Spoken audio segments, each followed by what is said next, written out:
Hello everyone and welcome to Tech Upskill channel. In today's video, I will guide you through setting environment variables on your Windows computer.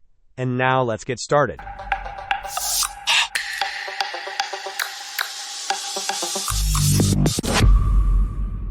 To begin, right-click on the Start button and select Settings from the menu. On the left-hand side, choose the System tab. Scroll down to the very bottom of the right pane, and you will find an option labeled About. Click on this to access your system information. From the System Information screen, locate and click on the Advanced System Settings option. This action will open the System Properties window, bringing you directly to the Advanced tab. Here, you will find the Environment Variables section. Click on the Environment Variables button to proceed. Within the Environment Variables window, you will see a list of variables that are already in existence.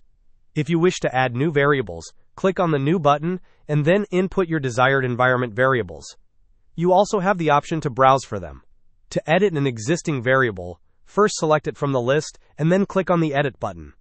You can also remove variables by selecting them and clicking the Delete button. Once you have made all your desired changes, click OK to save them. Hope this was helpful. Don't forget to like and subscribe if you enjoyed. As always, thanks for watching, and I will see you in the next video.